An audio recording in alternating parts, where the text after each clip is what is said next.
cute na bata, kumalong kay Santa Claus at humiling na sana ay makilala na nito ang daddy niya sa Pasko. Ito pala ang daddy niya. Paano nangyari iyon? Sabi nila, ang Pasko daw ay panahon ng liwanag, kahit sa mga pusong matagal nang nilamon ng dilim. Panahon ito ng pagbabalik tanaw, ng mga alaala na pilit iniiwasan, at mga damdaming muling kumakatok kahit sarado na ang pinto. Sa gitna ng malamig na simoy ng hangin at makukulay na ilaw, may mga pusong natututong magmahal ulit. Paano nga ba nagsimula ang kwento? Simulan natin. Nanginginig ang buong katawan ng babae, dala ng labis na kaba, habang tahimik na nakaupo sa dulong parte ng isang coffee shop at hinihintay ang kanyang kasintahan. Sobra siyang natatakot noong mga sandaling iyon. Hindi alam kung paano haharapin ng lalaki na sobra siyang minahal, knowing na ngayong araw ay kailangan niya itong saktan. Siya nga pala, si Luna Santiago, 21 taong gulang at kasalukuyang nasa 3 taon ng kolehiyo sa kursong Bachelor of Arts in Fashion Design at Marketing. Lumaki sa kilala at may kayang pamilya dahil negosyante ang kanyang ama na nagmamay-ari ng Santiago Hardware, isang hardware business na marami ng branches sa buong Luzon. Luna! Nakangiti at masayang banggit ng boses ng isang kararating na lalaki, maya-maya pa, kaya agad siyang nag-angat ng tingin at nakita ang gwapong mukha ng lalaki na kanina pa niya hinihintay. Si Leo Villarreal, ang kanyang kasintahan mula noong 2nd year high school pa lang sila. Hindi nanggaling si Leo sa mayamang pamilya, gaya niya. Simple lang ang buhay ng pamilya nito, pero mabubuting tao sila. Lalo na si Leo, may full ride scholarship ito sa elite university kung saan sila nag-aaral, at business management. Ang kurso nito ay may mataas na pangarap sa buhay. Bakit parang malungkot ka? May problema ba? May sinabi na naman ba sa iyo ang papa mo? Mahinahon ang boses at puno ng pag-aalala, natanong ng lalaki. Pagkaupo nito sa harap niya, hinawakan pa nito ang kamay niya. Pero marahan niya itong binawi. Bagay na ipinagtaka ng lalaki. I can't do this, Leo. Napapaos ang boses at hirap na saad niya. Ano? Ano ibig mo sabihin? Hindi kita maintindihan. At saka, nasaan ang gamit mo? Nakausap ko na sina mama at papa. Okay lang sa kanila na doon ka muna sa bahay kasama namin habang nag-iipon ako para makakuha tayo ng sarili nating apartment. Nakangiti pa rin at puno ng pag-asa na wika ng lalaki, kaya sunod-sunod na pagiling nga ang naging sagot niya. I really can't. Leo, I'm sorry. Aniya kasabay nga ng pamumuo ng luha sa mga mata niya. Nagkakilala sila through common friends. Hindi siya pansin ni Leo noong una dahil pag-aaral lang ang focus nito at ayaw ng distraction. Pero nang napadalas na ang pagkikita nila dahil sa mga kaibigan, hindi maiwasang mamangha ni Leo sa pagiging mabuting tao niya. Iba sa karamihan sa mga nakilala nitong mayayaman na mataas ang tingin sa sarili. Siya ay nagagawang mag-order ng extra na pagkain sa mga restaurant para ibigay sa mga pulubi sa labas, o kung hindi naman ay tumulong sa iba sa maliit at sarili nitong paraan. Kaya naman agad na nahulo ang loob ni Leo sa babae at niligawan niya ito. Hindi rin mahirap na mahalin si Leo. Bukod sa gwapo ito ay masipag, magalang, mabait at mataas ang pangarap. Kaya naman pagkatapos lang ng ilang buwang panliligaw ay sinagot na niya ito. Naging maayos naman ang relasyon nila. Sila ang una ng isa't isa sa maraming bagay at naging sobrang saya nila na kahit pa madalas ay sa fishballan lang sila nagde-date dahil iyon pa lang ang afford ni Leo ay hindi nagreklamo si Luna.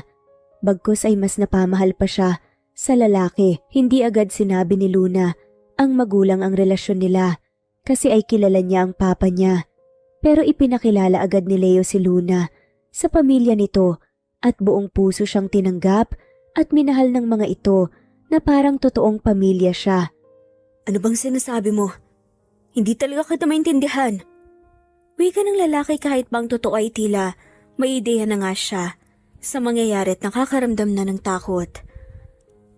Itong meron tayo? It's not going to work out, Leo. I'm sorry. Sagot nga ni Luna. Nakikipaghiwalay ka na ba sa akin? Nababasag ang boses na tanong niya kaya napayoko na nga lamang kaagad ang babae. Luna, tungkol na naman ba to sa papa mo? May sinabi na naman ba siyang hindi maganda? Hindi ba't sinabi ko naman hayaan mo na lang? Huwag mo nang pansinin. Papatunayan natin sa kanya na mali siya sa iniisip niya sa akin. Sa atin. Kaya natin to. Bigyan mo lang ako ng kaunting oras. Hanggang sa makagraduate ako, ibibigay ko sa iyo ang buhay na deserve mo, Luna. Desperado ang boses na dagdag pa nga nito. Hindi ito tungkol kay Papa Leo. I just realized na hindi ko kayang magsettle na kasama ka. Na masyado pa tayong bata para isipin ang tungkol dito. I also realized I don't love you enough para sumama ako sa iyo at talikuran ng pamilya ko. Pagsisinungaling niya kaya parang sinaksak nga ng matalimang punyal ng puso ng lalaki. I mean, hindi ko nga alam kung totoong mahal ba kita o in love ako sa idea na love. Maybe I like you. Pero hindi pa rin sapat para talikuran ng sarili kong pamilya para sa'yo. I'm sorry, but this isn't going to work. Dagdag pa niya, napalunok naman ang lalaki dahil doon. Last month, noong ipinakilala na ni Luna si Leo sa wakas, sa pamilya niya, ay may naging komento agad. Ang papa nito noong malamang, hindi nanggaling sa mayamang pamilya, ang lalaki. At scholar lang ito sa Imperial University. Agad niyang sinabihan si Luna na hiwalayan ng lalaki dahil hindi magiging maganda sa pangalan ng pamilya nila na ma-associate sa isang nobody. Iyon mismo ang sinabi ng papa niya at kailangan daw kung makikipag-date siya ay sa mga anak ng kakilala nila na galing din sa mayamang pamilya. Hindi pumayag si Luna syempre kasi ay mahal niya si Leo. Sinubukan niyang ipaglaban ito sa papa niya pero masyadong matigas ang puso ng matapobre niyang ama. Kaya last week lang napagdesisyonan nila ni Leo na magsama na. Aalis na si Luna sa poder ng pamilya para hindi na nila ito makontrol. At dito sa coffee shop na ito sila magkikita, dito siya susunduin ni Leo. Pero ito ang naging bungad niya sa lalaki. Hindi, Luna. Hindi ako naniniwala sa'yo. Napapaus at basag nga ang boses sa saad ng lalaki. Hindi mo kailangan maniwala sa akin kung ayaw mo. Pero sorry, Leo. Kasi nagsasabi lang ako ng totoo. Matalino kang tao at alam kong hindi ka mahihirapan na maghanap ng iba. Yung tao na totoong magmamahal sa'yo. Sadly, hindi ako ang taong yon. Sagot nga ng babae. Kagabi ay nalaman ng papa niya ang plano nila ni Leo na magtanan na dahil narinig siya nito, nakausap si Leo sa phone tungkol sa balak nila. Kaya tinakot siya ng papa niya na kung itutuloy niya ang balak at hindi makikipaghiwalay sa lalaki, sisiguraduhin nito na mawawala ang scholarship ni Leo, na walang ibang universidad ang tatanggap dito at kahit trabaho pa sa mga kilalang kumpanya. At kilala niya ang papa niya at ang koneksyon na meron ito, kaya sobra siyang natakot, hindi para sa sarili, kung hindi para kay Leo. Mahal na mahal niya ang lalaki, pero alam niyang mataas ang pangarap nito para sa sarili at para sa pamilya na rin. At ayaw niyang mawasak ang mga pangarap nito dahil lang sa kanya, dahil lang mahal nila ang isa't isa. Sorry, Leo. I wish you all the best in life. Naluluhang matanawi ka nga ni Luna matapos nga ay tumango siya. Luna, wag mo namang gawin sa akin to, please. Mahal na mahal kita. Magsisikap ako. Magsisikap ako para sa ating dalawa, para sa'yo. Magtiwala ka lang sa akin, please. Konting panahon lang ang hinihingi ko para mapatunayan ang sarili ko. Pakiusap ng lalaki at sa puntong yun, ay lumuluha na rin ang mga mata niya. Kaya bumigat ng sobra ang puso ni Luna. Kahit ang ilang mga tao sa coffee shop ay napapatingin na nga rin sa kanila. I'm really sorry. Ang tanging naisagot niya bago nagmamadaling iniwan ng lalaki sa coffee shop na halos lumuhod na habang isinisigaw ang pangalan niya. Pagkalabas ay agad niyang hinanap ang sasakyan nila at sumakay doon at nakita ang driver maging ang mga magulang niya na naghihintay sa loob. Nang nagmaneho na ang driver papuntang airport, dala ang mga gamit niya, saka siya tuluyang napahagulgol, dala ng labis na sakit. Niyakap naman siya ng mama niya na tahimik lang pero hindi kumikibo. You did the right thing, anak. One day, pasasalamatan mo ko. Malamig na wika ng papa niya pero hindi siya sumagot. Nanatili siyang umiiyak. Wala na siyang lakas na makipagtalo pa rito at magalit dala ng labis na sakit na nararamdaman. Nang araw din na iyon ay lumipad siya papuntang France para doon na tumira kasama ang ate niya at doon na rin ipagpatuloy ang kursong fashion designing para doon na magsimula ulit ng bagong buhay, malayo sa lalaki na sobra niyang minahal pero sinaktan lang niya sa huli. Ang kaso, mukhang hindi pa tapos ang tadhana na paglaruan sila. Ilang linggo kasi mula nang makarating siya sa Paris, sa kanya nalaman na nagdadalang tao pala siya, na nagkaroon ng bunga ang pagmamahalan nila ni Leo. Noong mga sandaling iyon ay gustong-gusto na niyang bumalik sa Pinas para sabihin sa lalaki ang totoo. Pero pinangunahan na siya ng takot. Takot na baka itaboy siya nito dahil sa pananakit niya rito at takot sa mga pwedeng gawin ng papa niya sa pangarap ng lalaki. Kaya sa huli, nagpa siya siyang dalhin mag-isa ang buhay na nasa sinapupunan niya. 6 na taon ang mabilis na lumipas. Luna, mabuti naman at sumagot ka na sa tawag ko. I've been worried and trying to call you for days now. Kamusta na kayo ni Leon dyan? Nakapag-settle ba kayo ng maayos? Puno ng pag-aalala nga, natanong ng ate Lucy ni Luna mula sa Paris isang araw habang ipinapasyal nga niya sa mulang mga anak at sagutin nga niyang tawag nito. Oo ate, okay naman kami rito. Pasensya na at ngayon lang ako nakasagot sa tawag mo ha. Sobrang dami ko lang kasing inasikaso nitong mga nakaraang araw. You know, nasa hotel pa rin kasi kami. Tumutuloy ni Leon. At pinag-iisipan ko kung kukuha ako ng apartment namin. Nandito kami ni Leon ngayon sa mall. Kailangan ko pa kasing bumili ng ilang mga gamit para sa kanya at para may pasyal na rin siya. Sagot niya habang hawak ang kamay ng anak na ngayon ay naglilikot nga. Leon anak, stop running please. Wika nga niya. Mula nang nagawa niyang saktan si Leo, ang una't huling lalaki na minahal niya para protektahan ito mula sa matapobre niyang ama. 6 na taon na rin ang nakakalipas mula nang magpasya siyang sa France, manirahan at doon ipagpatuloy ang pag-aaral. Kahit pa nabuntis siya, ay ipinagpatuloy pa rin niya ang pag-aaral and she finished college with a degree in fashion designing. Hindi naging madali na pagsabayin ang pag-aaral at pag-aalaga sa makulit na bata, lalo na noong nanganak siya. Pero kinaya naman niya sa tulong na rin ng ate niya na naging kakampi niya sa lahat. Kamukhang kamukha ni Leon ang tatay nitong si Leo. Mula sa shape ng mukha, tenga, mata, ilong, labi, at lalo na ang ngiti nito na naglalabas ng dimples. Ultimo nga ang katalinuhan nito. Walang ibang nakuha ang bata sa kanya kung hindi ang kulay ng balat niya. Buwan na ng Disyembre at malapit na ang Pasko't Bagong Taon. At sa kasalukuyan ay nandito na ulit siya sa Pilipinas. 1 linggo pa lang, halos ang nakakaraan mula nang makauwi siya kasama ang anak.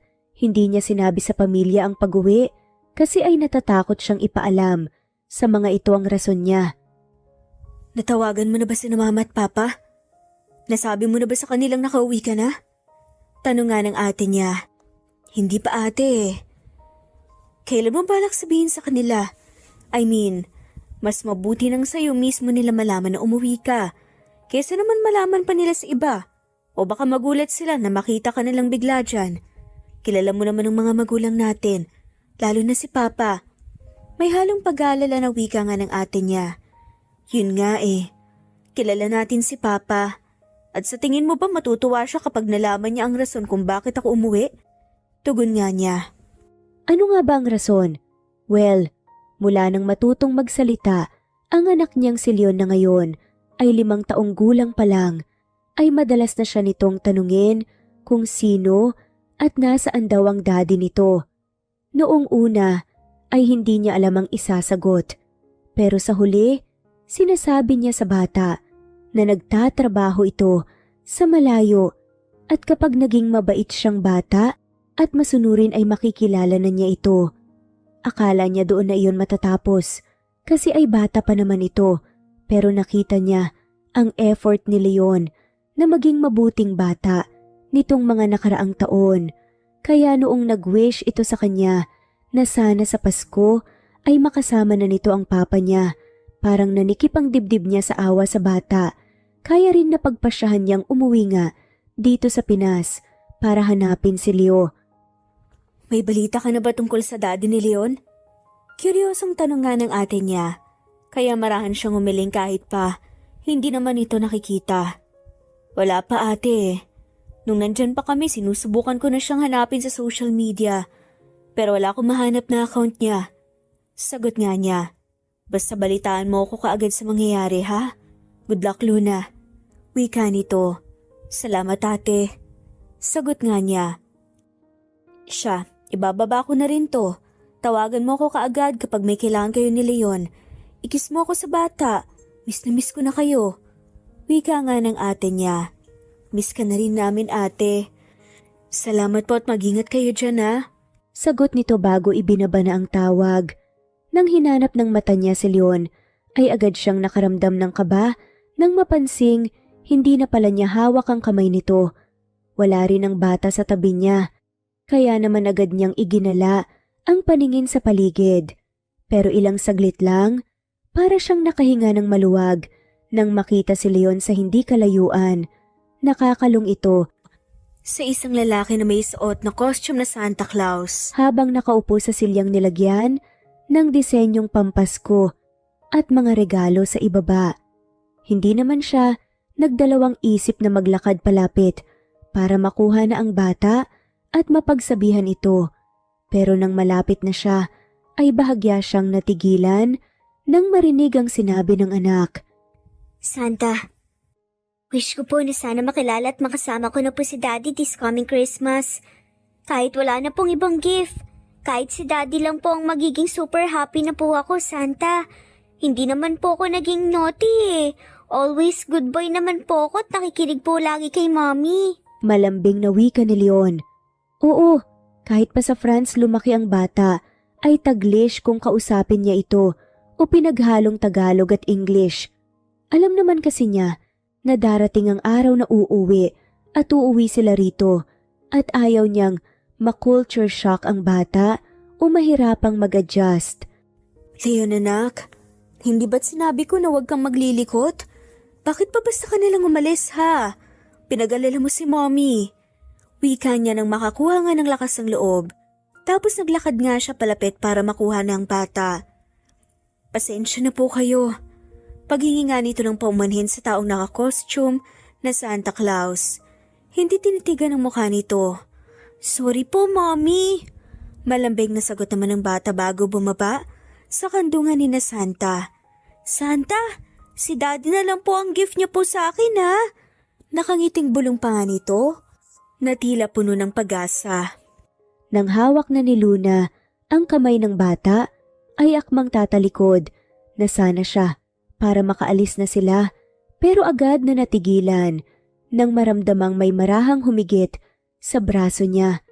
Nang muli siyang napalingon sa taong naka-costume, ay napansin niyang nakatayo na ito at matamang nakatitig sa kanya. Hindi siya nakakibo. Noong una ay medyo naguluhan siya, pero nang medyo tumagal ang titig niya sa mata ng naka-costume, ay mahina siyang napasinghap nang mapagtanto na hindi ibang tao ito. Leo, Sobrang hina ng boses sa usal nga niya. Sa pangalan nito, mukhang marami tayong kailangan pag-usapan, Luna. Mahina rin ang boses na wika ng lalaki, pero agad niyang naramdaman na nahaluan niyo ng pagbabanta. Tapos ay bumaba ang tingin ng lalaki sa bata na ngayon ay nakatingala sa kanya at nakangiti pa rin. Marahan namang binawi ni Luna ang braso na hawak pa rin ni Leo gamit ang nanginginig na mga kamay. Tapos ay huminga ito ng malalim bago pilit nang umiti. Kailangan din talaga kita makausap. Pero huwag tayo dito. Mababa ang boses na sagot niya. Tapos binuksan nga ang dalang bag para kumuha ng calling card. Hintayin ko ang tawag mo. Bulong pa nga nito bago nagmamadaling tumalikod na at hinila palayo ang anak. Bye-bye po, Santa! Nakangiting sigaw pa ng bata habang kumakaway. Pagka-uwi sa hotel room na tinutuluyan nila ay nanghihinang napaupo si Luna sa sofa na naroon. Hindi pa rin kasi siya makapaniwala sa nangyari. Hindi siya makapaniwala na nagkita na sila ulit ni Leo pagkatapos ng maraming taon.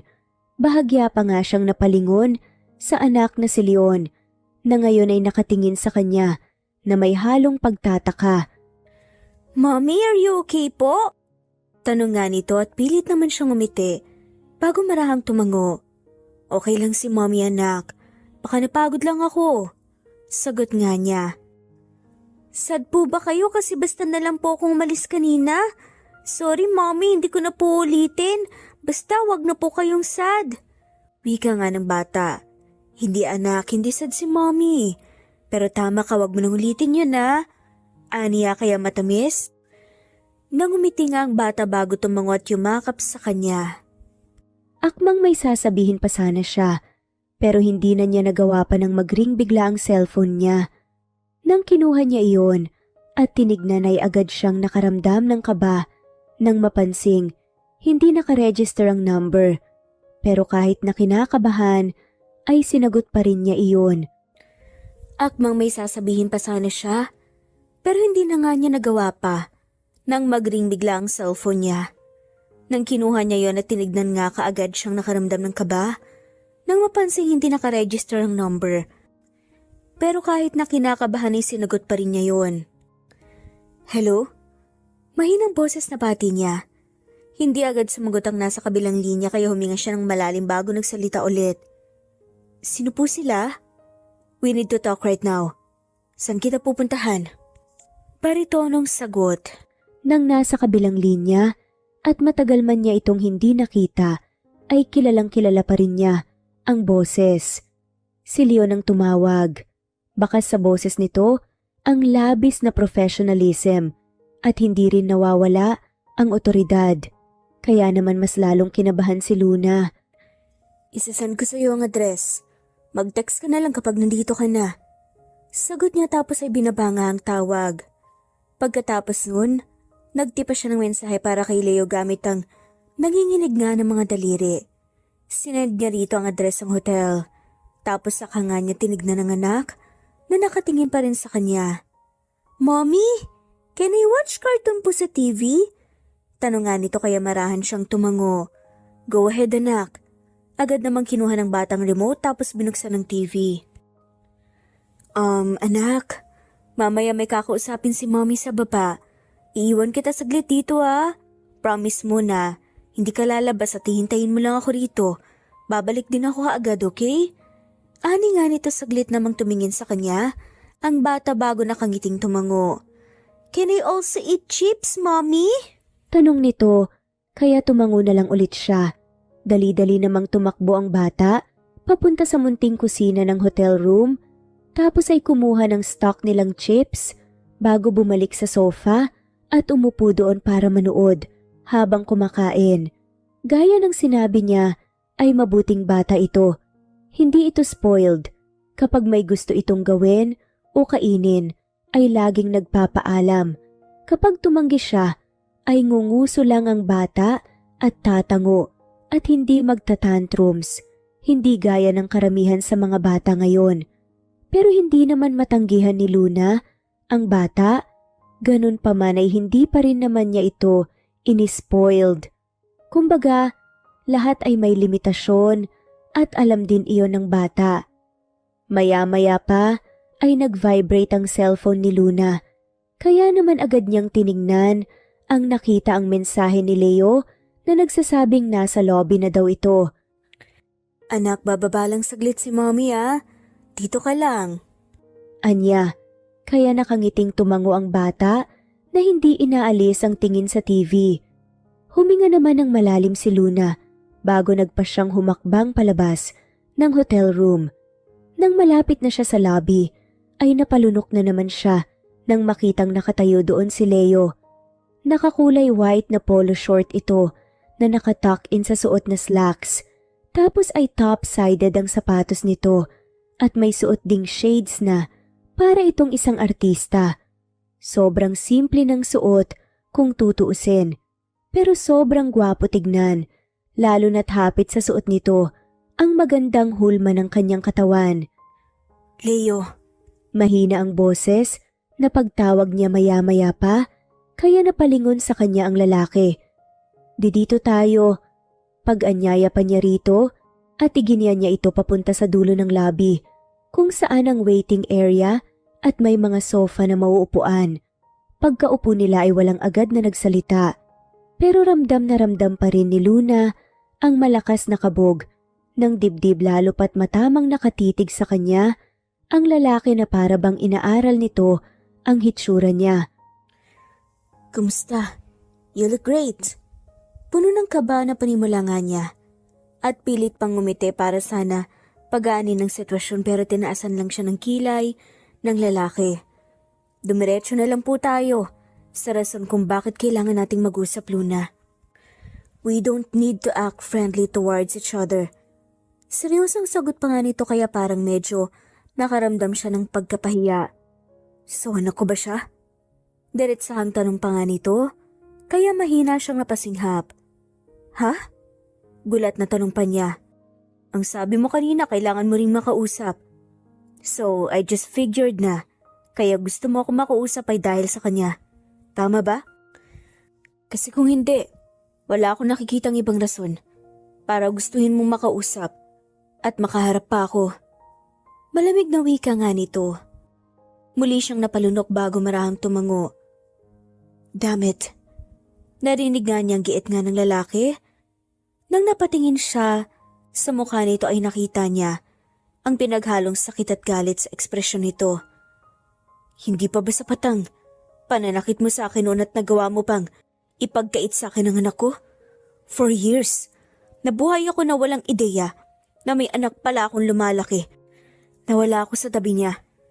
How can you treat me like this, Luna? Anong kasalanan ba ang nagawa ko sa'yo para parusahan mo ko ng ganito, ha? Mahina ang boses pero puno ng galit na dagdag pa nga nito. Sorry, Leo.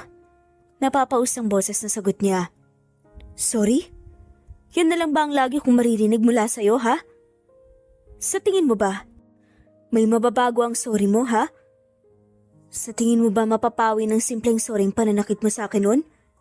At ngayon, puno ng hinanakit na tugon nga nito kaya napayuko siya. Natakot lang kasi. Hindi na nga nito natapos pang sasabihin. I don't need your explanations.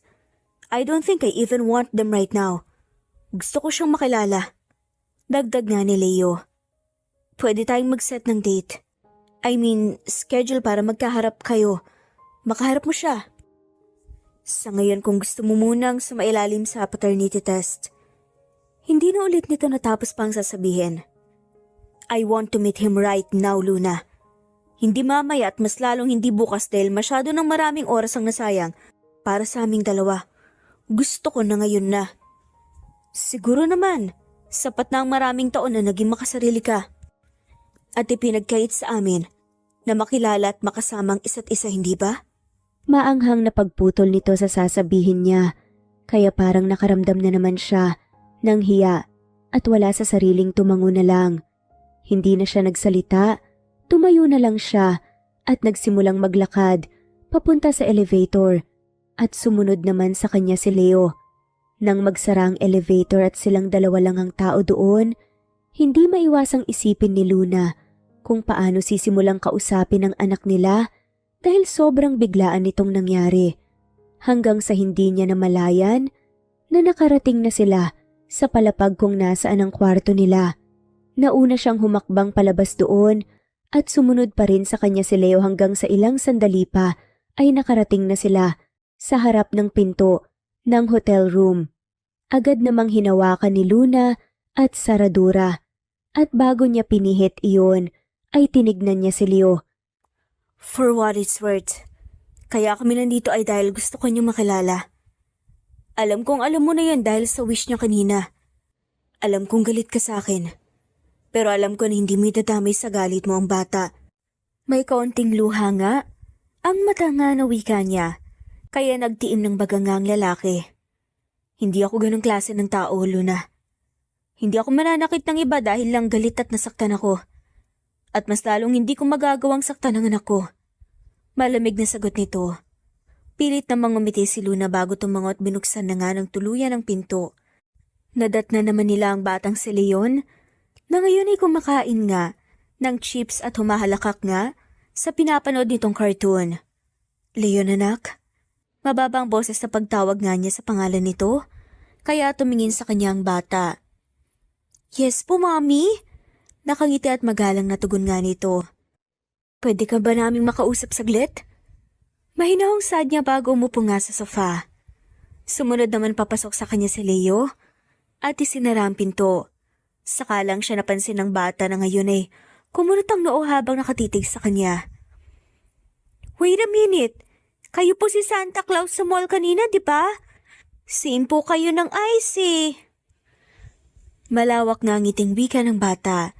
Bakit po kayo nandito? Ibibigay niyo na po ba ang gift ko? Pero hindi pa naman po Christmas, di po ba? Kasama niyo na po ba si Daddy?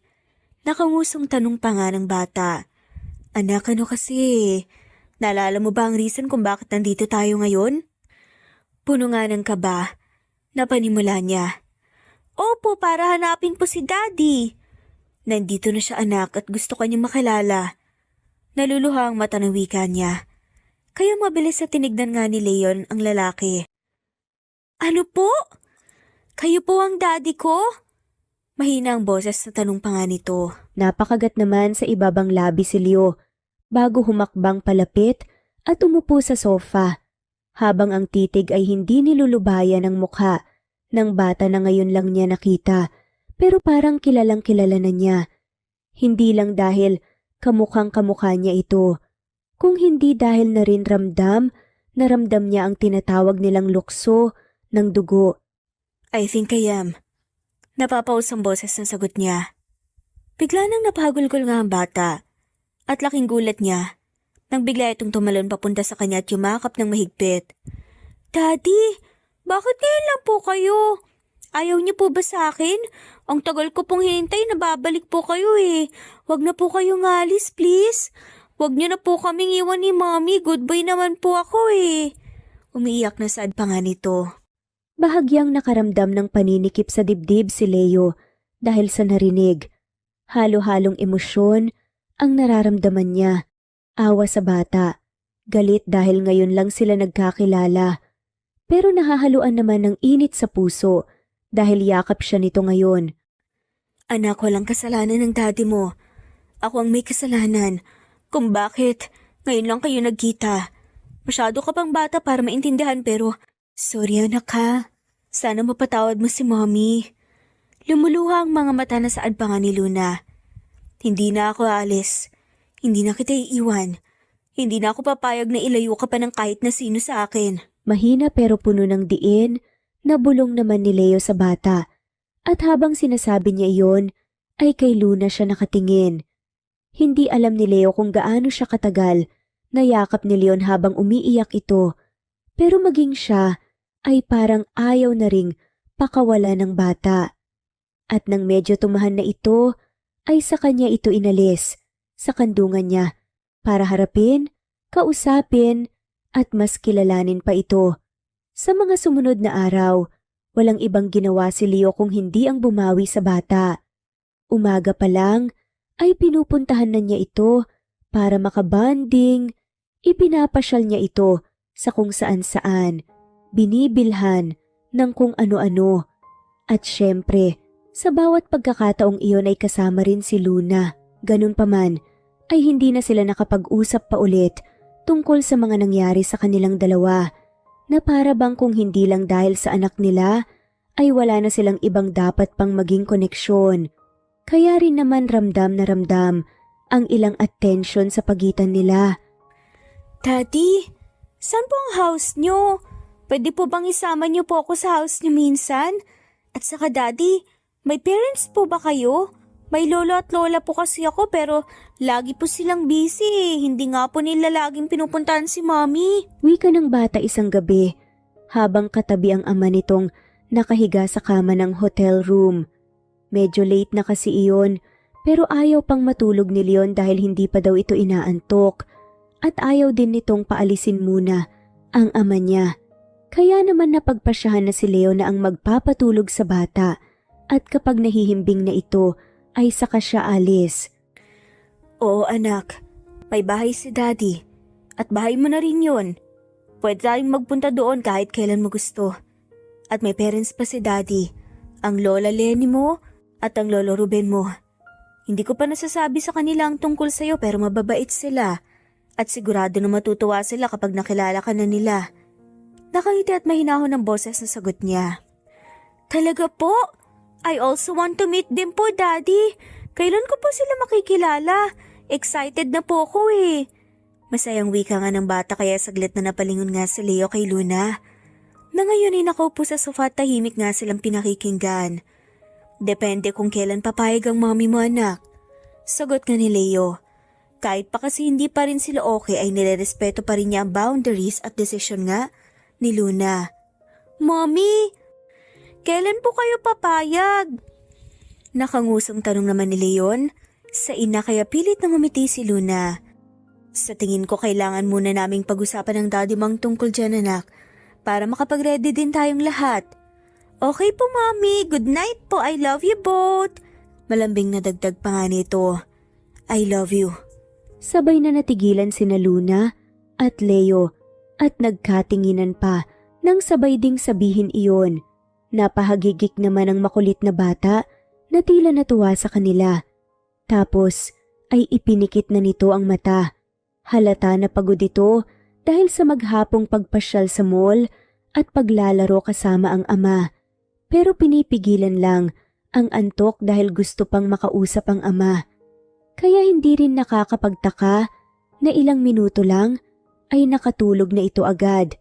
Nang mahimbing na, ang tulog nito ay saka bumangon mula sa kama si Leo at naglakad palapit kay Luna na ngayon ay nakaupo pa rin sa sofa.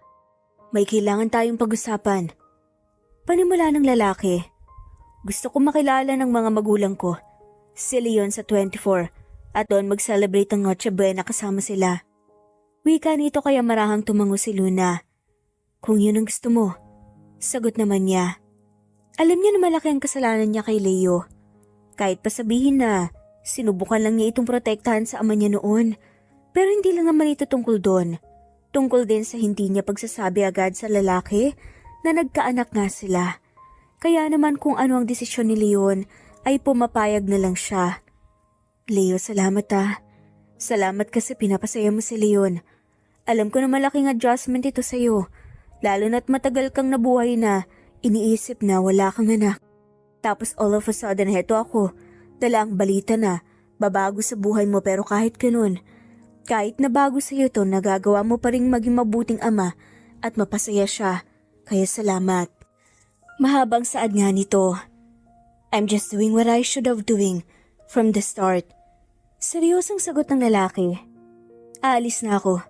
Babalik ako bukas sa umaga para sa anak ko. Malamig na dagdag pa nito. Tapos ay humakbang na palabas ng hotel room. Nang wala na ang lalaki, ay agad na napahawak si Luna sa dibdib na para bang medyo nanikip dahil sa malamig pa ring pakikitungo sa kanya ni Leo. Hindi siya sanay na ganito si Leo. Pakiramdam niya ay hindi ito ang Leo na nakilala niya noon na mainit ang pakikitungo kahit na kanino. Kung sa bagay ay hindi naman niya ito masisi pagkatapos ng lahat ng sakit na dinulot niya rito ay may karapatan itong magalit at maging malamig sa kanya. Pilit na lang iwinaksi ni Luna ang ideyang iyon sa isip at nagpa siyang humigana sa tabi ng natutulog na si Leon at magpahinga na rin. Mabilis na dumating ang Disyembre 24 at hindi maalis ang kaba sa dibdib ni Luna kinagabihan habang nakasakay sila sa kotse ni Leo at nasa biyahe papunta sa bahay ng magulang nito, habang ang anak naman nila ay hindi maalis ang ngiti at excitement at hindi rin matigil sa katatanong tungkol sa lolo at lola nito. Ilang sandali pa ay nakita ni Luna na ipinarada na ni Leo ang sasakyan sa harap ng isang 2-story na bahay. Hindi ito ang dating bahay ni Leo dahil madalas siyang isama ng lalaki noon. Ibang bahay na ito, mas maayos at maganda, at masasabi mong kahit na papaano ay nakakaluwag na sa buhay o may kaya na ang may-ari. Bahagya tuloy siyang nakaramdam ng kuryosidad kung ano na ba talaga ang trabaho ni Leo ngayon, samantalang nakita niya ito na naka-costume pang Santa Claus sa mall na parang nagpa-part-time. Hindi na lang niya inisip muna yon at bumaba na rin ng sasakyan pagkababa ng mag-ama niya. Masaya kaming nakarating kayo. Kanina pa namin kayo hinihintay. Nakangiti at excited na wika nga ng mama ni Leo pagkapasok nila sa loob. Nasa na nga po namin? Excited ding tanong nga ng papa nito, kaya mahinang natawa si Leo kasi hindi man lamang siya nito kinumusta na parang mas excited pa nga itong makilala ang nga po kaysa makausap siya. Dahan-dahan namang sumilip mula sa likuran niya ang batang si Leon na parang nahihiya. Kaya napatakip ng bibig ang mama ni Leo. Siya na ba nga po namin? Nanginginig ang boses na tanong pa nga ng papa niya. Mapa, anak po namin ni Luna, si Leon. Mababang boses na pagpapakilala nga niya. Leon, anak sila ang mga magulang ni Papa, ang lolo at lola mo, sina Lola Lenny at Lolo Ruben. Dagdag pa nga niya. Hello po Lola at Lola, happy po ako makilala po kayo.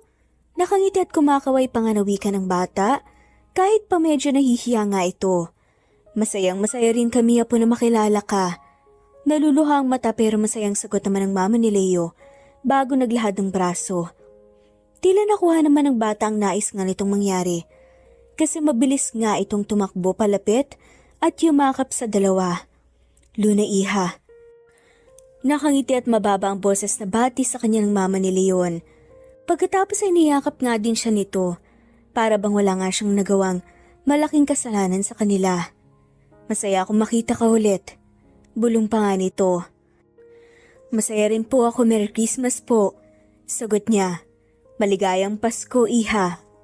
Tugon nito bago kumawala yakap at nakangiting binalingan ulit ang batang si Leon.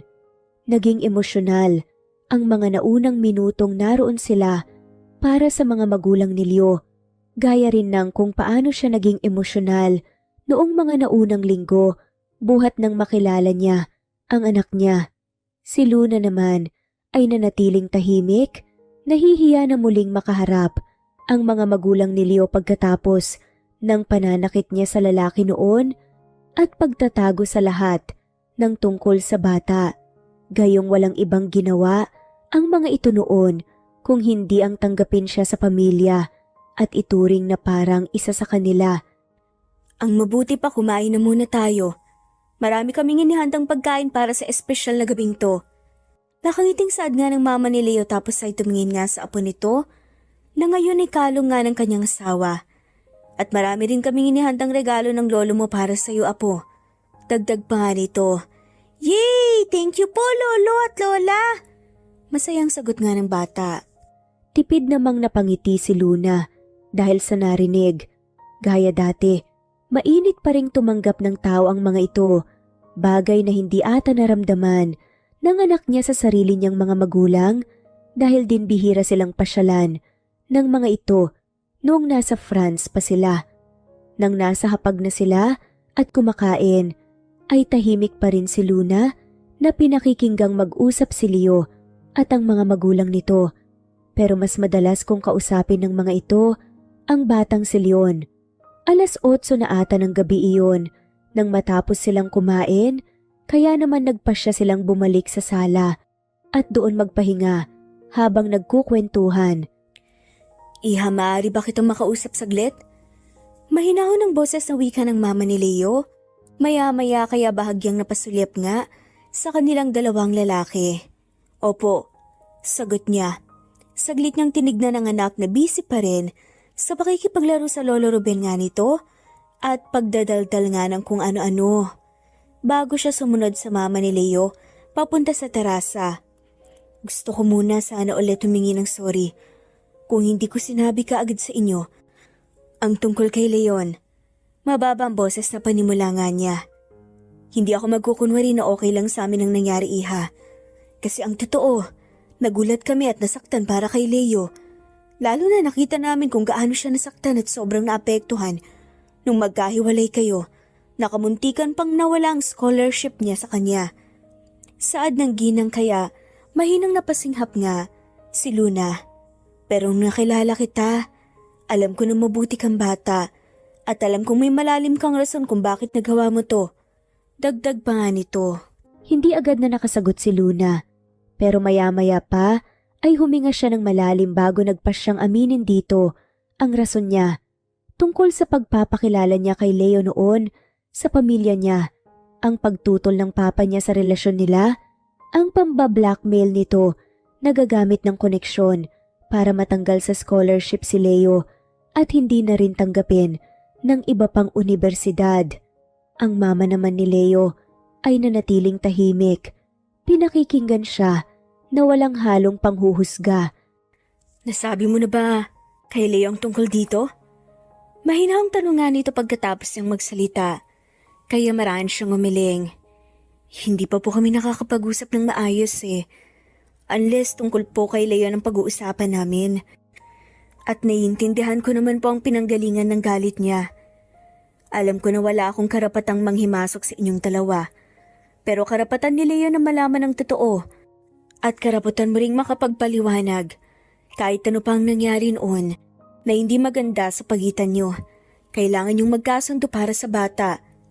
Mababa ang boses na saad nga nito bago marahang hinawakan ang kamay niya. Anak, kanina ko pa napapansin na parang nailang ka sa amin kung paano mo kami nakilala noon, ganun pa rin kami ngayon. Hindi kami galit kung yun ang iniisip mo at ituturing ka pa rin namin kung paano ka namin tinuring noon. Dagdag pa nga nito tagad na may namuong luha sa mga mata ni Luna dahil doon. Salamat po. Saad pa nga nito. Sige, o siya ayusin mo na ang sarili mo. Baka naman sabihin ng magama mo na pinapaiyak kita. Natatawang biro pa nga nito kaya mahina nga rin siyang natawa. Mama, Lola, mag-open na daw po tayo ng gifts. Nakangiti at excited na sigaw ni Leon maya-maya pa, kaya sabay silang tumingin dito at tumango. Pagkatapos noon ay nagpasya silang bumalik na sa loob at panoorin si Leon na buksan ang maraming regalo para sa kanya na inihanda talaga ng mga magulang ni Leo noong tumawag ito para nga ibalita sa kanila ang tungkol sa anak at sabihing magse-celebrate sila ng Noche Buena kasama sila. 11:00 na ata ng gabi iyon nang makatulog ang batang si Leon sa kandungan ng lolo nito, dala ng labis na pagod para itong naubusan ng energy kasasayaw at kabubukas ng maraming regalo para sa kanya. Gusto sanang umuwi sa hotel ni Luna pero nakiusap ang mga magulang ni Leo na doon na sila magpalipas ng gabi, kaya naman pumayag siya. Alam naman niyang sabik ang mga ito sa apo at maliit na bagay lang ito kumpara sa bigat ng kasalanan niya. Pagdating ng 12:00 ng gabi ay nagpa siyang mag-text si Luna sa mga kaibigan at pamilya para bumati ng Merry Christmas habang nakahiga sa kama sa guest room ng bahay katabi ang anak na si Leon na natutulog na. Hindi siya makatulog kaya nagpa siya siyang lumabas para sana makainom ng tubig. Pero saktong pagkalabas niya ay lumabas din si Leo sa kwarto nito. Kapwa sila natigilan at nagkatinginan. Hindi ka makatulog? Mababa ang boses na tanong nga ng lalaki maya-maya pa. Oo Baka namamahay ako. Iinom lang sana ako ng tubig sa baba. Sagot niya kaya marahang tumangong lalaki at nagsimula ng maglakad pababa. At dahan-dahan naman siyang sumunod. Pagkarating sa kusina ay agad na binuksan nga ni Leo ang ref. Kumuha ito ng fresh milk at nagsalin sa baso bago ibinaba sa counter. Gatas ang inumin mo. Mahinahong saad nga nito kaya agad na nakaramdam nga si Luna ng pagbilis ng tibok ng kanyang puso. Salamat. Nahihiya at may halong kaba pa nga na sagot niya. Can we talk for a minute? Tanong pa ng lalaki kaya muli nga siyang napalingon. Oo naman. Tungkol saan ba? Sa lahat. Kinuusap ako ni na mama at papa kanina. Tinanong nila ako kung galit ba ako sa'yo. At sinabi ko na galit ako sa lahat ng nangyari.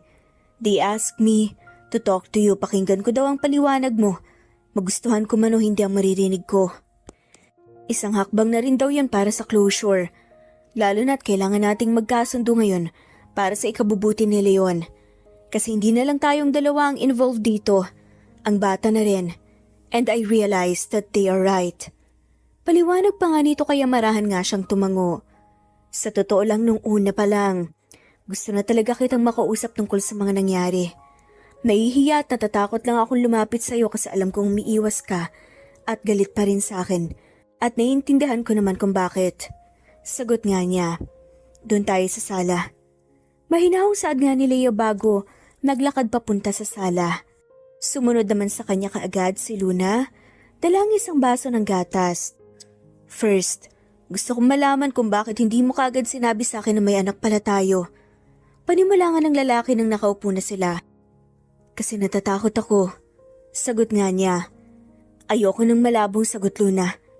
Gusto kong malaman ang lahat at marinig ang katotohanan mula sa iyo mismo. Giit nga nito kaya tumango si Luna. Natatakot ako na harapin ka ulit. Pagkatapos kitang saktan at basta na lang iwan sa coffee shop na yon, inisip ko na baka dahil sa nagawa ko, hindi mo tanggapin ang buhay na nasa sinapupunan ko. Habang nasa France ako maniwala ka. Ilang beses kong inisip na bumalik ka agad dito at umuwi at sabihin sa iyong totoo. Pero sa huli naduwag pa rin ako. Natakot din ako na pwedeng gawin ni Papa kapag nalaman niyang umuwi ako para balikan ka. Mahabang paliwanag nga niya, nagtiimbag ang nangalamang lalaki. So inaamin mo na ang papa mo rin ang dahilan kung bakit iniwan mo ko noon? Tanong nga nito kaya tumango siya. Nung nalaman ni Papa na balak kong sumama na sa'yo, na balak niyang magsama na tayo, tinakot niya ako na gagamitin niya ang koneksyon niya para ipalis ang pagiging scholar mo. At sisiguraduhin daw niya na walang ibang universidad ang tatanggap sa'yo. Alam ko na mataas ang pangarap mo, Leo. Kaya natakot ako na baka masira ang lahat dahil lang sa akin. Dahil lang minahal mo ako.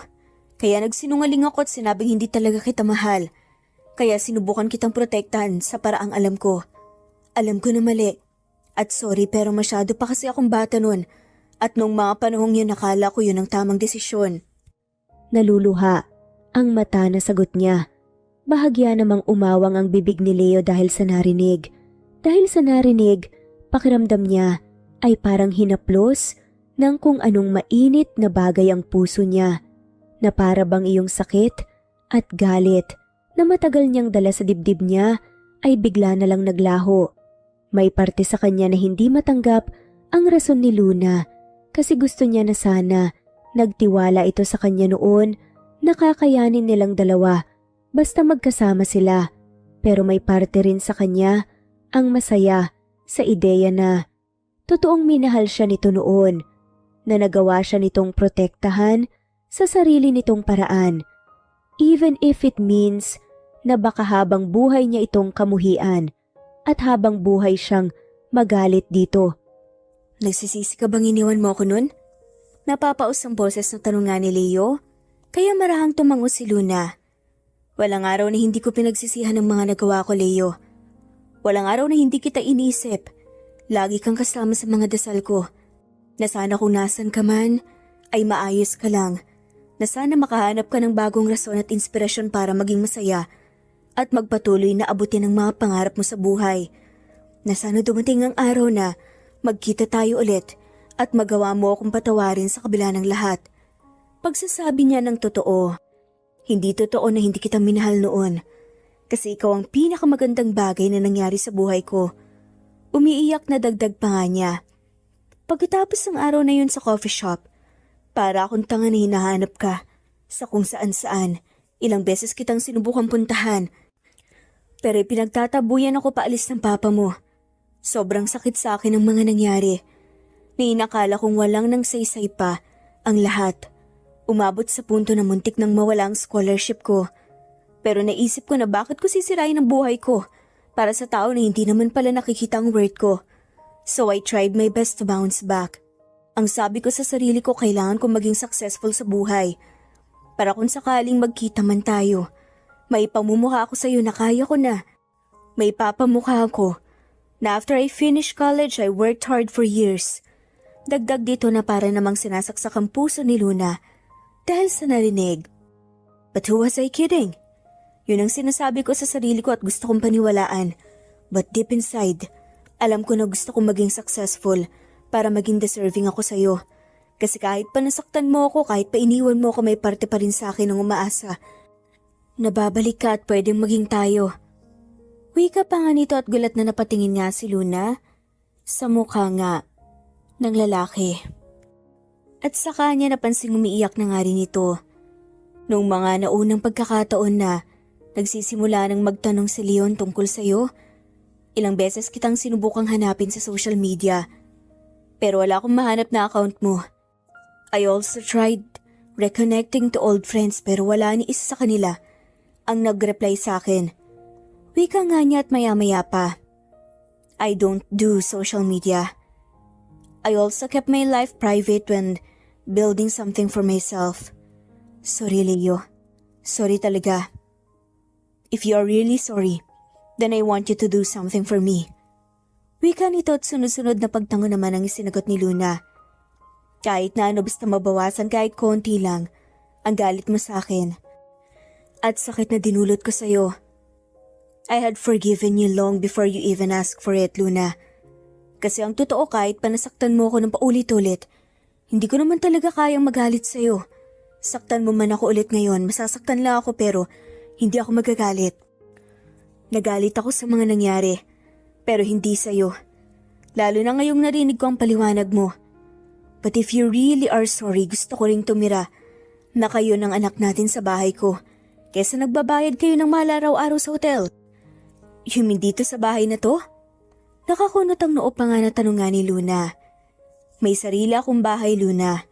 Hindi ba't sinabi ko naman, I worked really hard for the past years para may mapatunayan sa buhay.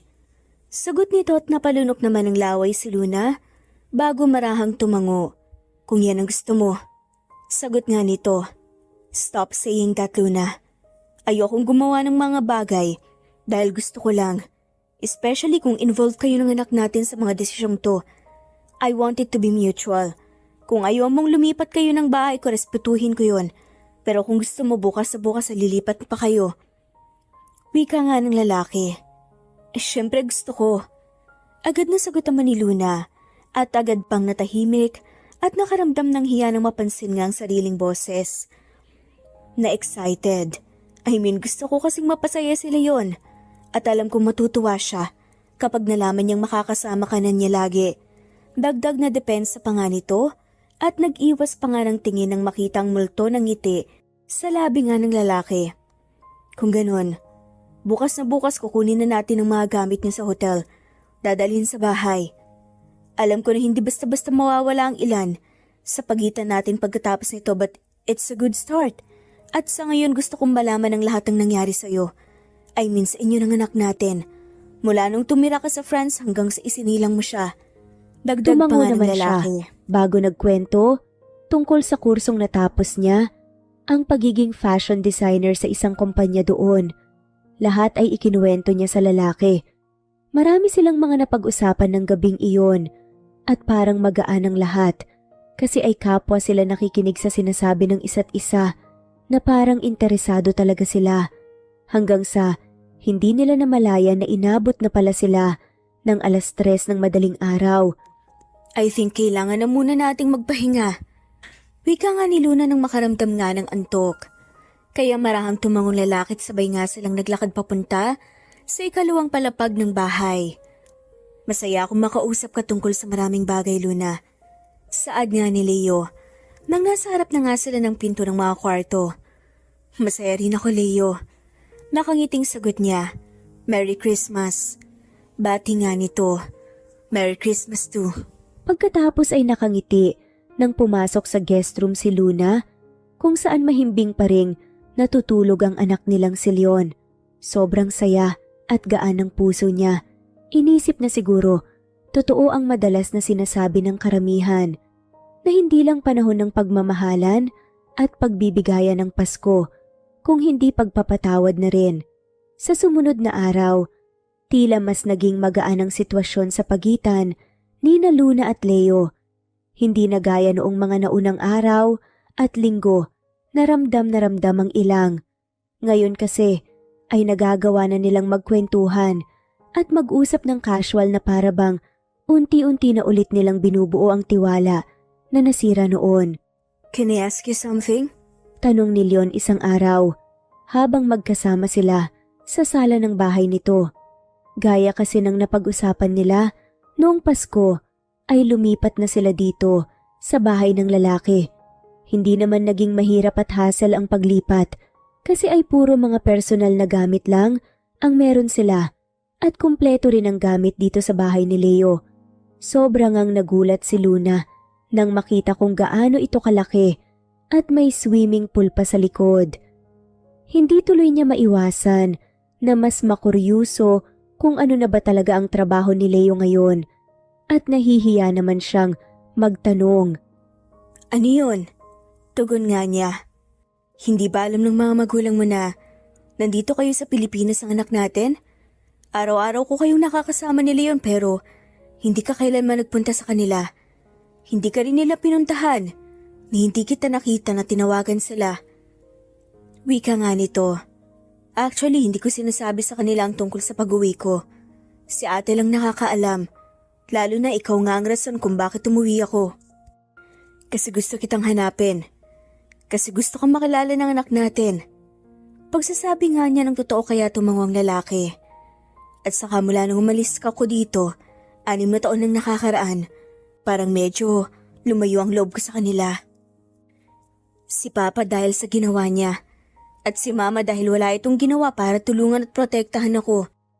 Nagkakausap naman kami pero civil lang, especially once a year kapag pumapasyal sila sa France. Dagdag pa nga nito. Alam ba nilang ako ang tatay ni Leon? Tanong nga ulit ni Leo kaya nakangiting tumango si Luna. Alam nila pero wala silang kahit na anong sinabi. They acted like it didn't matter. Oo nga pala, gusto ko sanang dito natin sa bahay sa lubungin ng bagong taon kasamang mga taong malalapit sa atin. Pag-ipa nga nito ng usapan. Saglit na natigilan si Luna sa narinig. Sa totoo lang, kahit pa hindi maganda ang mga nagawa sa kanila ng papa niya, ay pamilya pa rin niya ito at mahal pa rin niya ang pamilya niya. Pero ayaw niyang lumaki ang anak na si Leon sa pamilya na may controlling environment. Wala naman siyang balak na ilayo sa mga ito ang bata pero nagsiset siya ng boundary. Sige, magsa-celebrate tayo ng bagong taon kasamang pamilya mo. But before that, gusto ko sanang humarap sa mga magulang ko. Kasama kayo ng anak natin. Ani nga nito, nakita niya ang multo ng ngiti sa labi nga ng lalaki dahil doon. Alam mo ba ang rason kung bakit hiniling kong lumipat na kayo ng anak natin dito sa bahay ko? Kasi gusto mong makasama si Leon. That's given pero may isa pang rason. Ano naman yun? Kunot noong tanong ng babae. Because I never stop loving you. At ngayong nandito ka na, wala na akong balak pang pakawalan ka. Lalo na noong narinig ko mula sa iyo mismo na nagsinungaling ka lang nung araw na yon. Na minahal mo talaga ako at sinubukan mo lang protektahan sa papa mo. Alam ko na masyadong mabilis para sabihin to. At siguro marami nang nagbago. I want to keep you and our son close to me as much as possible. I'm not saying this to pressure you pero gusto kong unti-unti nating maayos ang bagay na nasira. Tila nangaakit na dagdag pa nga nito. Bahagya namang umawang ang bibig ni Luna sa narinig. Walang nagsalita sa kanila pagkatapos sabihin ni Leo iyon, pero nanatili silang nakatitig sa mata ng isa't isa.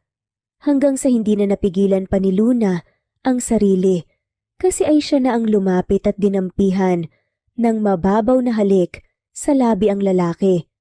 Nanatili iyon ng ilang segundo at nang mapagtanto kung ano ang ginawa ay mabilis siyang lumayo.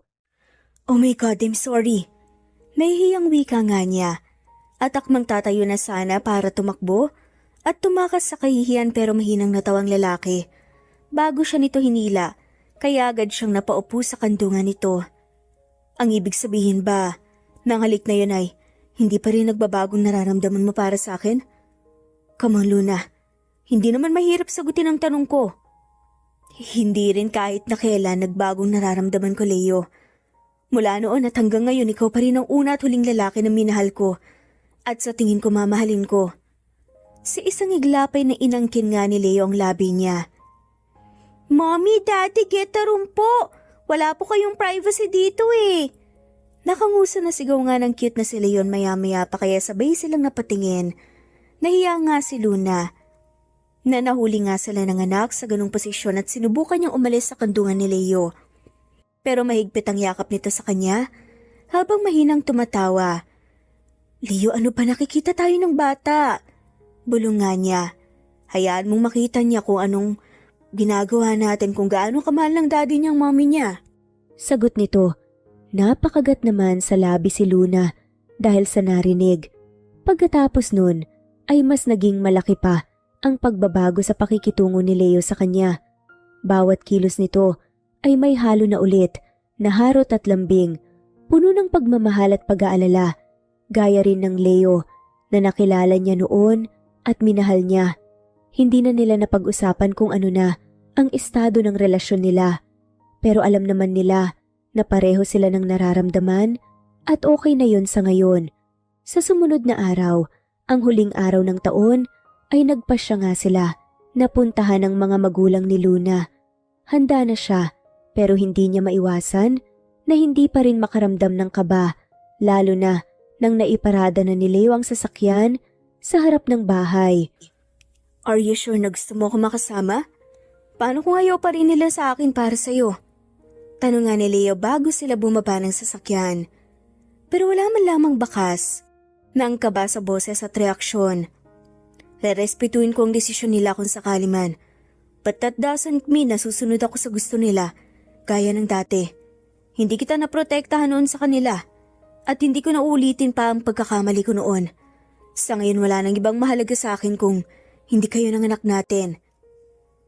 Kahit pa hindi ako kasing yaman ng pamilya nyo? Tanong ng lalaki. Mayaman ang pamilya ko pero ako hindi. Saka minahal kita nung sino ka. At kung sino ka, ganun pa rin naman ngayon. Kung mawalan ka man ng trabaho, then I can work for us. Hindi na tayong mga bata na magagawang takutin ni Papa Leo. You're sleeping in our room tonight. Bulong nga nito na ikinapula nga ng mukha ng babae. Oo nga po, Mami. Big boy na po kasi ako eh. Kaya hindi mo na po ako dapat samahan, doon ka na matulog sa room ni Daddy. Sagot naman ng bata na nag-thumbs up pa sa ama, kaya mahina siyang natawa dahil nagkakasundo talaga sa ugali ang mag-ama, lalo na sa kalokohan. Pagkatapos nun ay bumaba na sila ng sasakyan at nagpasyang maglakad papasok sa loob. Pagkabukas nga ni Luna ng pinto ay bumungad sa kanya ang mga magulang kasama ang ilang mga tito at tita niya na nasa sala at tila nagulat nang makita sila. Luna anak, we didn't know na may balak ka palang umuwi. Bakit hindi ka nagsabi? Para nasundo ka namin sa airport, kumain na ba kayo? Where are your things? Nakaliting wika nga ng mama niya. Pero agad na nawala ang ngiti at napalitan ng kaba. Nang makitang humakbang nga palapit si Leo, buhat ang anak nga nilang si Leon. Actually, Mom, Dad, mag-iisang buwan na po ako dito first week ng December nung umuwi kami ni Leon para makilala ang daddy niya. And you didn't bother to tell us? Madiing tanong nga ng ama. After what you did to us years ago pa? Ani nga nito sa katahimikan. Luna anak, tuloy muna kayo at maupo rito. Gusto niyo ba ng mainom? Tanong naman ng babae. It's okay ma. Nandito lang kami para sabihin na masaya na kami ni Leon ngayon. Kasama ang daddy niya, and I'm hoping that you will respect that happiness and not take it away from us. Kahit pagkatapos ng mga nangyari noon, mahalaga pa rin kayo sa akin bilang pamilya ko.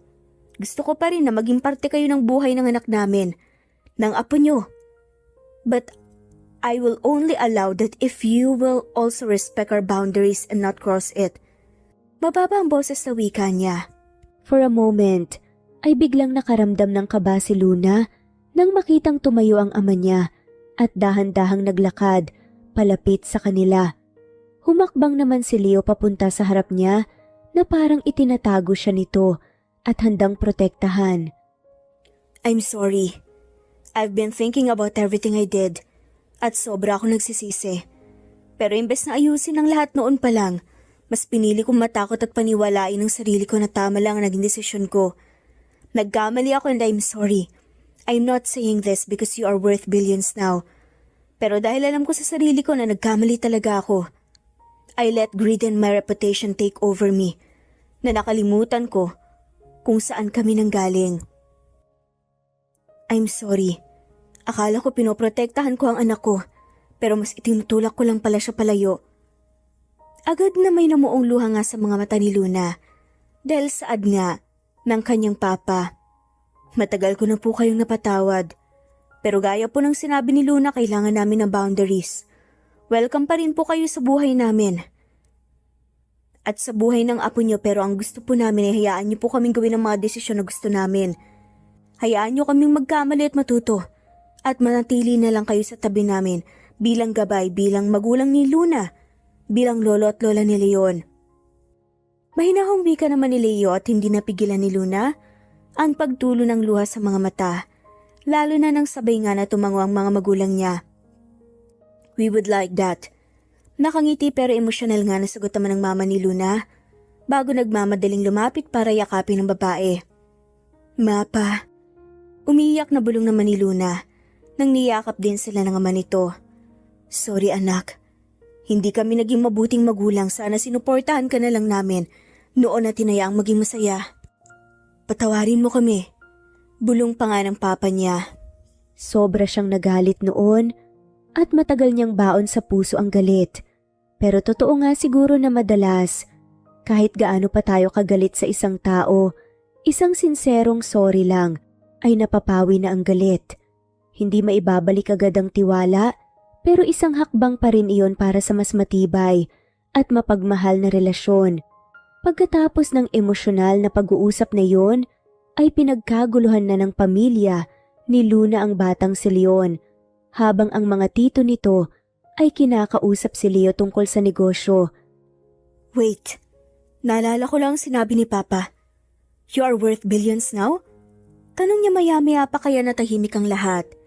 Hindi mo alam, iha? Tanong nga ng tito nga ni Luna kaya marahan siyang umiling. I own LV Enterprises, Luna. Yung mall kung saan niyo ako unang nakita ng anak natin. Sa akin yun. It's under my company. Naging tradisyon ko lang na magsuot ng Santa costume at least once a year at magpasaya ng tao sa pagbibigay ng mga regalo. Yung hotel na ilang linggo niyong tinuluyan, LV Hotel, it's also mine. Iilan lang yan sa mga negosyo na nasa ilalim ng kumpanya ko. I also have real estates. Dagdag pa nga nito kaya literal nga siyang napanganga. Alam naman niya na noon pa lang ay matalino na si Leo, pero hindi niya inakala na magagawa nitong maging bilyonaryo sa ilang taon lang at patunayan ang lahat sa sarili. Bahagya tuloy siyang nakaramdam nang hiya nang maalala ang sinabi kanina na kung mawalan man ito ng trabaho ay siya ang magtatrabaho para sa kanila. Gayong kahit habang buhay pala silang hindi magtrabaho, ay kaya silang suportahan ng lalaki. Ang akala niya ay office work ang trabaho nito or something similar at part-time nito ang pagsusuot ng Santa costume. Pero hindi pala. Kung sa bagay ay hindi naman talaga siya nagtanong. Anak, Dito niyo ba sasalubungin ang bagong taon kasama namin?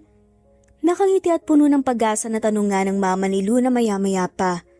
Actually ma, may plano na po kasi kami ni Leo kasamang pamilya niya. Nahihiyang sagot niya. But you're all welcome to celebrate with us po. Para makita niyo na rin po ang bahay namin ni Luna at makilalang mga magulang ko. Nakangiting saad agad ni Leo na ikinangiti ng lahat. Kaya naman yun ang napagdesisyonan nilang gawin. Ang mag-celebrate lahat na magkakasama sa bahay nila bilang isang buo at masayang pamilya. Isang pamilya na nakagawa ng pagkakamali sa isa't isa. Isang pamilya na malayo sa perpekto pero pinipilit na ayusin at gawing masaya ang lahat. Ganitong buhay ang pangarap ko noon pa lang. Yung kasama natin ang mga pamilya natin sa ganitong mga selebrasyon. Masaya lang ang lahat. Nakangiting bika ni Leo habang pinapanood nga nila ni Luna ang pamilya nila na magkakasama lahat. Masayang nagkukwentuhan nakikipaglaro sa anak nilang si Leon. Oo nga eh. Alam mo hindi ko kailanman iniisip na darating ang araw na to. Sagot niya, isa na lang ang kulang. Wika ng lalaki kaya napatingin siya rito. Ano naman yun? Yung maging official tayo. Alam ko na ang usapan magdadahan-dahan tayo pero masyado nung maraming taon ang lumipas at nasayang. Luna, I don't want to waste another second with you. Noon pa lang sigurado na ako sa nararamdaman ko at sigurado na ako na ikaw lang ang gusto kong makasama habang buhay. Kaya kung pareho tayo ng nararamdaman ayoko nang patagalin pa. Pwede mo akong tanggihan kung hindi ka handa and I promise I won't get mad. I will patiently wait pero sa ngayon gusto kong subukan ng swerte ko. Nakangiti at puno ng sinseridad nga na saad niya. Sunod-sunod na paglunok naman ang ginawa ni Luna dahil saad nga ni Leo. Lalo na nang lumuhod nga sa harapan niyang lalaki hawak ang diamond ring. Luna Santiago, will you make me the happiest man alive by becoming my wife? Yes, Leo. Malakas, walang pag-aalilangan at emosyonal na sagot niya. Kaya naman natahimik ang buong pamilya nila at napatingin sa kanila. Agad namang isinuot ni Leo sa kanya ang singsing at tumayo ito para halikan siya sa labi. Kasabay ng malakas na sigawan at palakpakan ng buong pamilya nila ay ang pagsisiliparan ng mga fireworks sa kalangitan. Hudyat na bagong taon na. Agad ding tumakbo palapit sa kanila ang umiiyak na si Leon.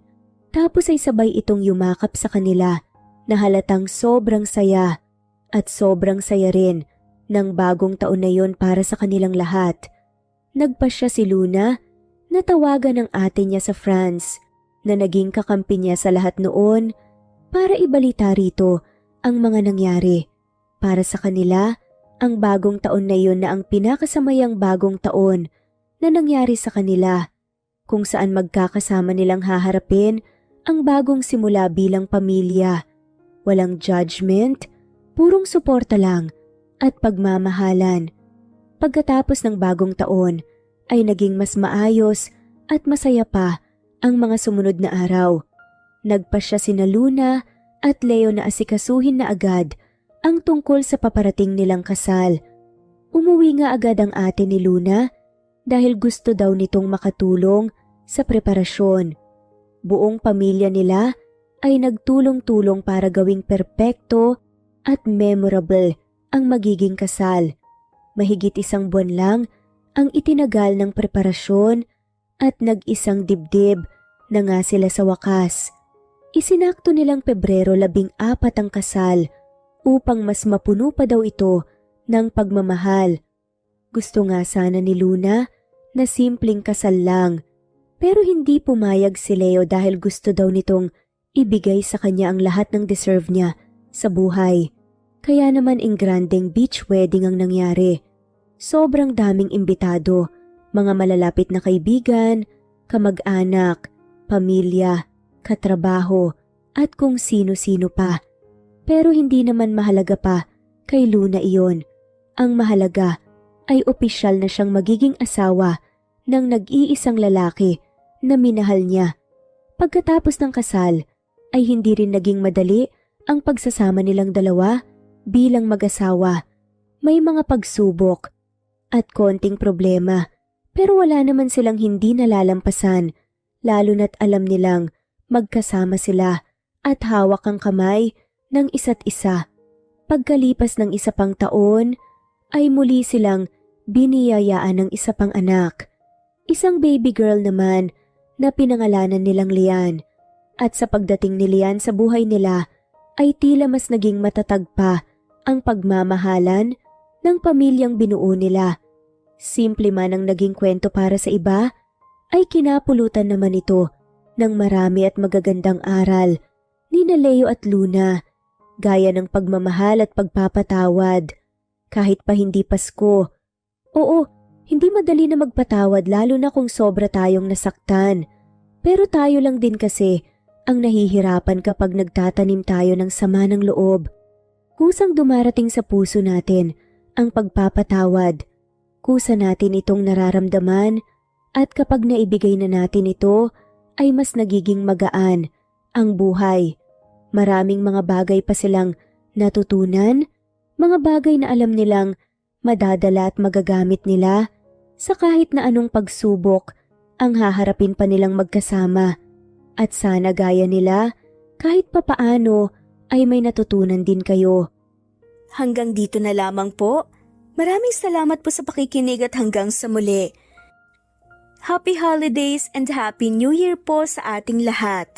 Sana po ay maging masayang pagsalubong natin sa year 2026.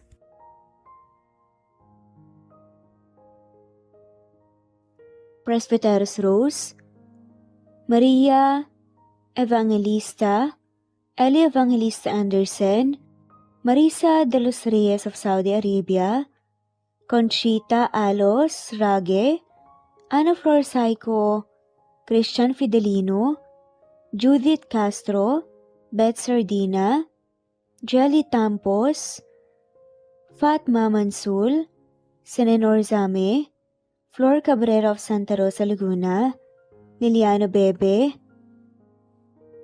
Ostonalito Elvi Candontol, Eli, Romana Gorospe, Marilyn Sasaki of Japan, Flordet, Elizabeth, Tena, Rad TV of Hong Kong, Jean the Best of UK, Nizar Sams, Annie Hoson, Eli Bitasolo, Marilyn San Jose, Imelda Fortes of Calamba City, Violeta Irgarin of Kamsur, Flordet, Jessica Vargas, Jingjing, Rosa Franca Abelian of Cebu, Wendy Goth of Japan, Teresita Schmid, Theodora Gamit, Rebecca Tezuka of Japan, Nori, Baylin, Margie Angon of Maragondon, Batang Ibunan, Marilu Gulmatiko, Ledad Dapito, Geraldine Ana Victoria Linley of Macau, Marites Nitura, Reynante Salamanya, Pasita Eliazar, Jingjing Nazareno, Gina Monge, Rosemary Vasquez, Mercy Villantes, Freda Reyes, Teresita Loida Gabas, Christian Fidelino, Eli, Wilma Dargantes, Teresita de los Santos, Teodora Gamit, Rosemary, Romana, Leonisa, Kidim, Jean Debes, Eddie Codillian of Winnipeg, Canada, Flor, Ellie, Emily, Elila, Merlin, Leonisa Azotes, M. Season Vlog, Princess Rocker, Emma Gura,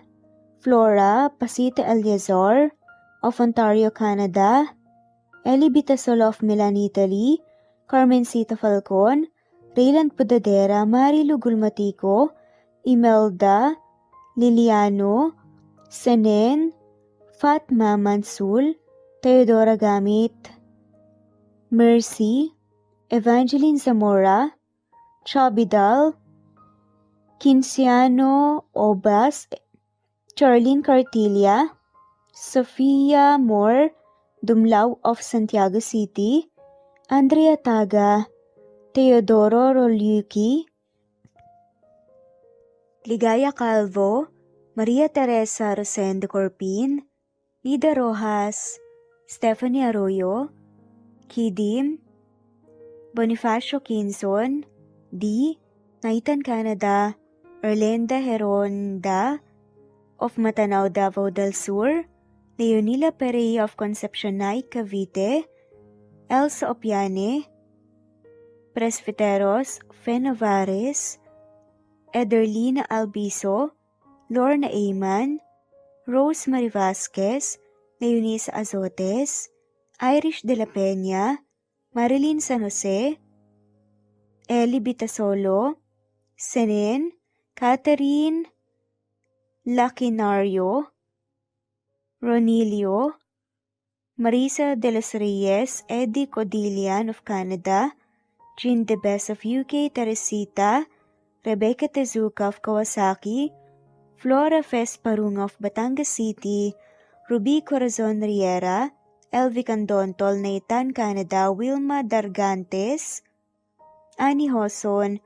Romana, Flor, Theodora Gamit, Nizer Sams, Emily Borak, Evangeline, Yana Binyon, Kimberly Ann Kempis, Theodora Gamit, Merlilyn Carmen Calunod, Christy Cabrera, Edralina Gatyoan, Nori, Teresita Schmid, Liliano Bebe, Rosalinda Isidro, Leonora Pandakila, Mary Jean Malunes, Maria Anita Saltarin, Marlene Bosico, Pasita Eliazar, Celia Harabejo, Lovely Angel, Maria Elena Barosa, Chari Patata, Susan Melinda Gelit, Gloria Lucas of Poblacion Norte, Licab, Nueva Ecija,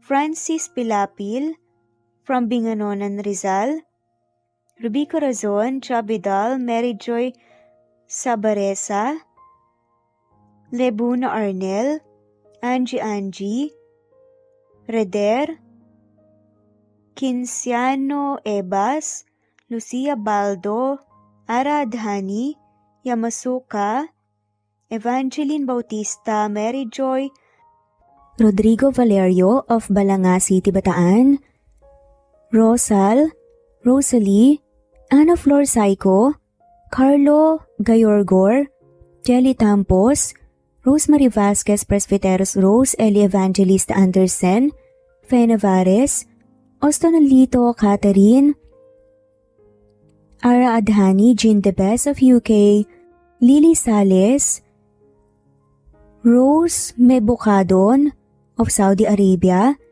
Ellie, Liliano Bebe of Italy, Lily, Loida Gabas, Ellen Cervantes of Malolo City, Bulacan, Evangeline Zamora, Jennifer Odias of Claveria, Miss Oriental, Nori, Annalyn Divina Gracia, Merlilyn Linley, Nora Balias of Siargao Island, Meding, Elvi Candontol, Wilma Dargantes, Helen Murillo, Ara Adhani, Carmencita Falcon, Ederlina Albiso, Florence De Leon, Rebecca Tezuka, Annie Hoson, Matea Ejes, Nancy Navarra, Teresita Schmid, Mercedita San Jose of Antipolo City, Princess Rocker, Marilu Gulmatico, Ana Victoria, Imelda Fortes of Calamba City,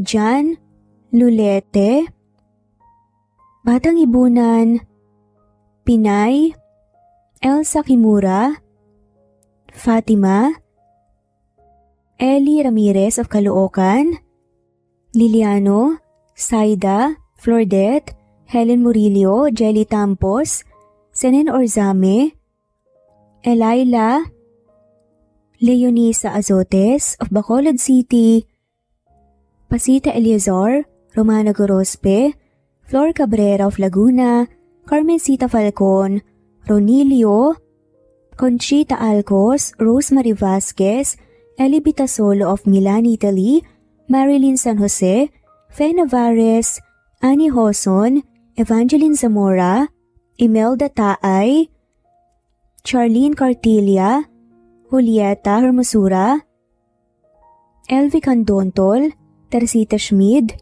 Marilyn Sasaki, Christina, Jessica Vargas, Christian Fidelino, Marie Cristal Hilario, Elsa Opiane, Princess Rocker of Riyadh, KSA, Marisa de los Reyes, Merlilyn, Juliet Panlilio, Daisy Blaza, Susan of France, Mercy Villantes, Renalyn Obenza, Wilma Dargantes, Not Green Fox, Carmelita Mendoza, Marilyn Babula, Berry, Liliano Bebe, Presbyteros Rose, Medel Talon, Jane, Lani Pardillo, Marlene Kayanan, Leonisa Azotes, D.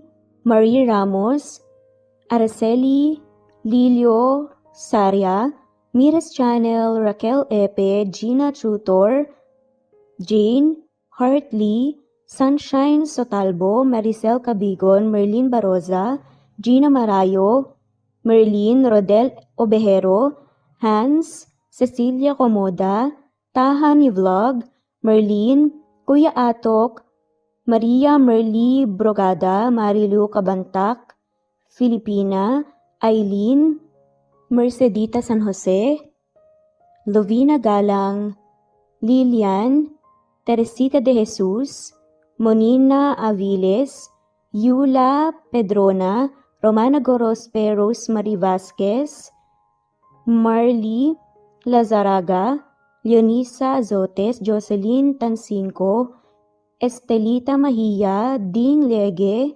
Marisa de los Reyes Arroyo, Leia Paul Vinar, Steve the Music, Rain, Presbyteros Rose, Pastonalito, Alexa Ani, Matea Estrera, Agustina, Onaba Cogin, Jessica Vargas, Celine, Merlilyn Baroza, Annie Hoson, Elimana Lili, Mercy Villantes, Eli Evangelista Anderson, Eli Bitasolo of Italy, Ann Mariano, Fredelisa de Guzman, Carmencita Falcon, Merlin Bravo, Cecilia Ramos, Evangeline Zamora, Edralina Gatchoan, Marites Nitura, Agustina Niceto, Marian, Ann Aliflor, Lily Roda Barcial, Alma Ebdao, Minda Tandok, Flores, Melinda Sano, Thelma Mora, Juliet Panlilio, Edna, Elvi, Delia, Fenavares, Sally Lariano, London Villas, Danica Selga, Lani Pardillo, Teresita Schmid, Charlie, Nora Bell Evans, Roger, Lloyd Dasalon, Bella, Nelly Ortiz, Mary Rose Carillo Jesusa, Enday Samante, Enday Lebra, Yolanda Tejida, Honey Villasenor, Tessie, Marichan, Ann Mariano, Wilma Guzman, Gabrielio, Liu, Maria Rica Natividad, Nelani Juan, Anita Hernando, Teresita Arevalo, Raquel Magno, Carmencita Falcon, Flordet, Nat Green Fax, Luz Templo Nuevo, Teresita Schmid, Flor Cabrera, Virginia Salazar, Luz Templo Nuevo, Leia, Madeline Tagle, Wilma Villafuerte, Isaac Ablon, Menchita de Belen, Federico, Mercy Edrosolo, Fe, Adam Samachas, Quinsiano Ebas, Eli Ramirez Elizabeth Gilas, Arem Ruhi, Julius Edna Romero, Charlie Angelina Samia Emma Gadiano, Rosemary Vasquez, Lisa Lisa, Estelita Mahia, Elvi Candontol, Corazon Danque of University of Eastern Philippines University,